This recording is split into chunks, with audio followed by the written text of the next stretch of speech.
as I hear you talk about sociology and economics, the role of peer effects, social interactions, connections with others, I think economics has done a very strong job at integrating those sorts of effects. And you've certainly been, as I have, involved in that, in that movement. And that I think has melded quite well and actually been productive in lots of different ways.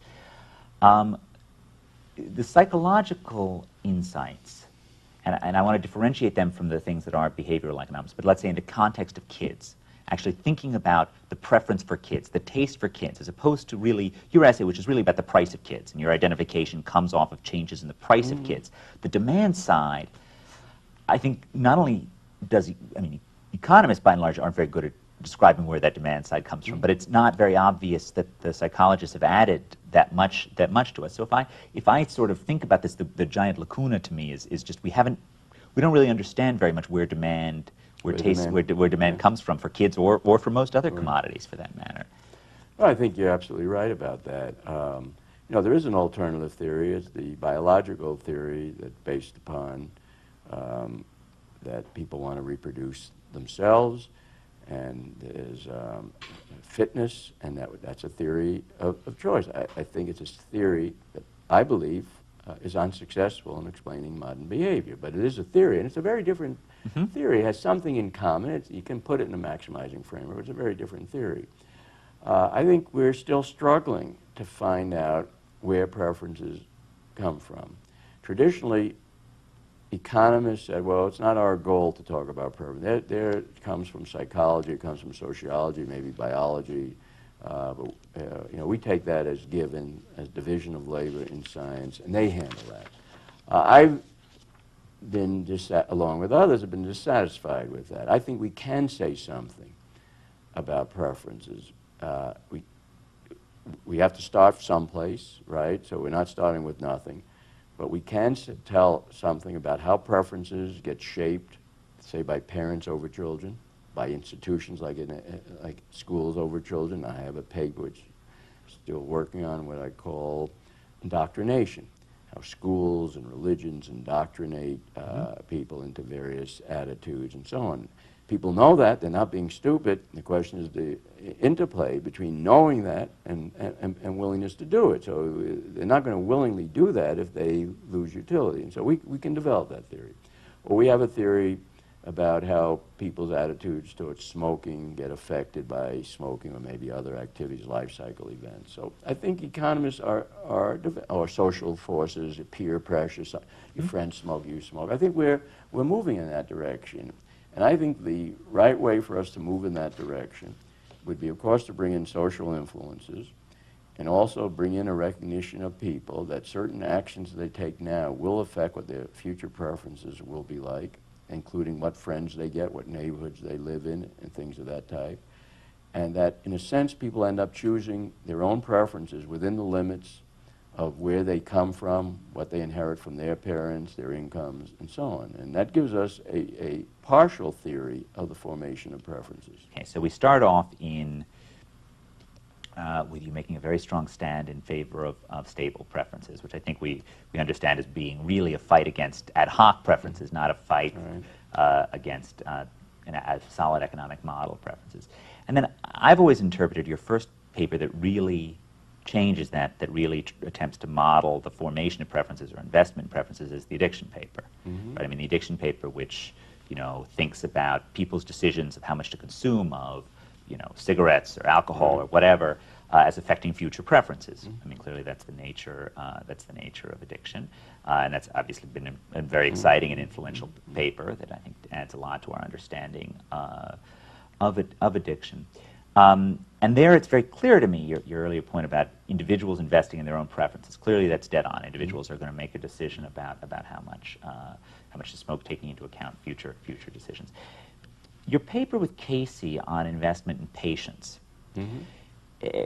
where you specifically look at individuals attempting to make investments that influence how patient they're going to be.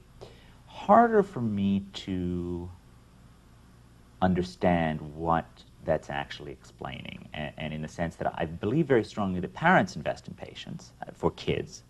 I'm perfectly willing to believe that schools invest in patience.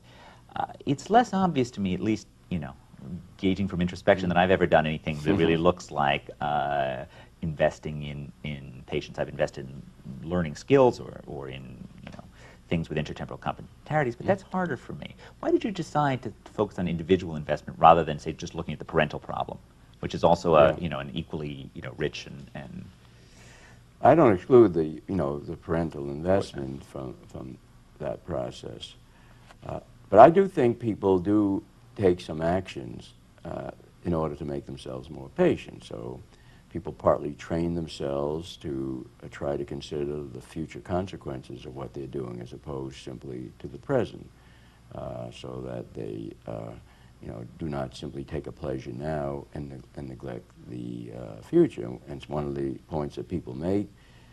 Criticism of the addiction paper, I would think of it as more a way of adding some additional aspects to it, was that people, when they become addicted, they lose that capacity to some extent to trade off present for the future, so they become much more future-oriented. Their discount rate, whether it's hyperbolic or exponential, that's not important for this issue, but the discount rate, gets lower, and they have to try to overcome that, and they try to overcome that in a variety of ways.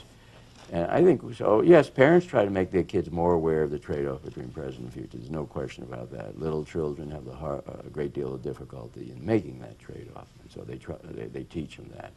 But I think adults have that problem as well. They're not enjoying school, and they try to keep themselves, well, but look, I have to try to be aware of the benefits that are going to come in the future. Now, to me, that's partly trying to say, let me not discount those benefits too strongly, that they're not simply trying to measure what those benefits are, but not to try to discount them. But why do we write that paper, you might say? Well, why did you choose that tack as yeah, opposed to... What interested me was, and I think Casey, was the fact that we observed certain systematic differences in discount rates. Higher income people often claim discount the future less than lower income people. Now, one story for that is that people become higher income because they discount less, but is that the whole story? I'm not convinced it's the whole story. Systematic difference by education. It said that more educated people discount less, okay? Maybe the school is what does it, but do people take that into account when they decide on the school they're going to? And then they're partly making that choice. And there are a variety of other different. It said that inner city people, Ed Banfield, your former colleague before he passed away, wrote this book on the unheavenly city, as you know about that, which is a very strong emphasis on the low, heavy discount rate in the urban. Where does that come from? He's huge on the relationship between status and discount rate. This is a huge Banfield point in this book. So the idea was that maybe we can explain some of these, instead of just taking them as given, which is what economists typically do, maybe we can explain them. That was the motivation. And then it seemed there was a simple way of doing it. That paper's annoyed a lot of people, but so is the addiction paper, so maybe it's on the same footing as the addiction paper. But I think we made a little progress in trying to endogenize and explain this heterogeneity. And that's the goal, at least, to explain this heterogeneity in discount rates. One thing that's been really troubling me is, given the massive change in economics that you've played such a leading role in, given the extent to which economics is about the family, is about crime, is about... Why do we have different disciplines of economics, political science, and sociology anymore? Don't we need to rethink these divisions that were carved out a century ago and reorganize the American Academy in a way that takes account of the fact that all of these disciplines have changed and none of the existing barriers make really any sense whatsoever? Well, in a sense, we have changed the division, even though we haven't changed the disciplines. I think we now have a lot of economists working on sorts of things and maybe doing sorts of things that sociologists would have done 20 years ago. Now they're using maybe better tools and not only theory but statistical analysis, etc. But they're doing things that sociologists would have done. I think one of the problems in sociology in attracting the type of people like Jim Coleman and Marty Lipset and some of the Bob Merton and others is that that people who wanted to work on sociological type problems in their generation went into sociology. Now they can go into economics and do it with better preparation. So I think there has been an erosion. Economists do political economy, politics, economists do sociology. I think we're going to see more in the future. You may have these departments remaining, but there'll be people trained in economics who'll be in political science departments. We're already seeing some of that in different places. You don't see much of that in sociology, but you may begin to see more of that in sociology when we can overcome the hostility of many sociologists to economics. Great. This has been terrific. Thank you. Thank you, Ed, for tough questions, good questions. It's fun.